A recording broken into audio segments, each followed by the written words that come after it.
Kizanyan, samahan nyo kami sa isang business-to-business farm tour kasama ang mga tour operator kung saan ating bibisitahin at tutuklasin ang mga natatanging agritourism destination ng ating lalawigan. Ano? Tara! Ay, iniwan ako. Babae ka, pinauna ka talaga. Ito ay magsisilbing strategic catalyst sa ating Likhang Nibyugan 2026 celebration by bringing together ang ating mga local government unit, ang kanilang tour operators, mas mapapatibay natin ang local supply chains at makakabuo tayo ng mas magagandang tour packages. Ang ultimate goal natin dito na lumawak ang market access ng ating mga lokal na negosyo, especially ang ating mga travel agencies, maboost ang sustainable economic growth sa buong lalawigan ng Quezon at maiposisyon pa ang Quezon Province bilang isang premier interconnected destinations. First stop, ang Girasoles Farm. Halina't i-experience ang saya ng farm life. Mula sa pag-iikot sa taniman hanggang sa pamimitas ng sariwa at masustansyang gulay. Tara, farm adventure tayo! Ang ating second destination, welcome sa Bukid Amara! Dito natin makikita kung paano inaalagaan at pinagayaman ang ating magagandang halaman at bulaklak.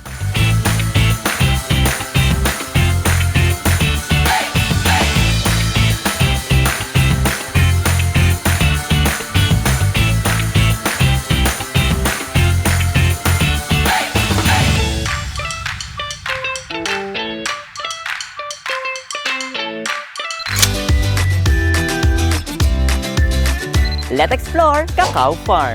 Silipin natin kung gaano karami ang puno ng kakao na inaalagaan dito at alamin kung paano pinoproseso mula sa puno hanggang sa masasarap na produktong siguradong paborito nating lahat, ang tsokolate.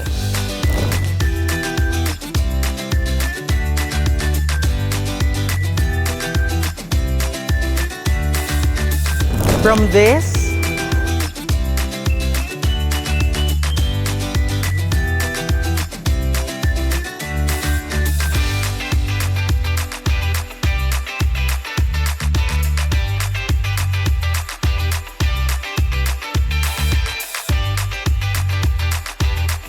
to this.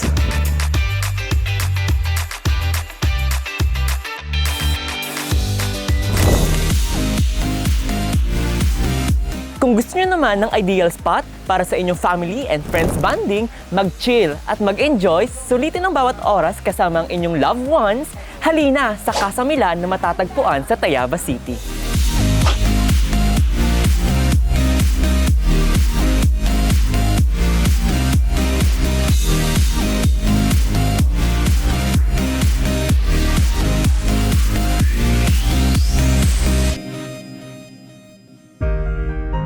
Tara na sa Quezon! Tara na sa Casa Milan!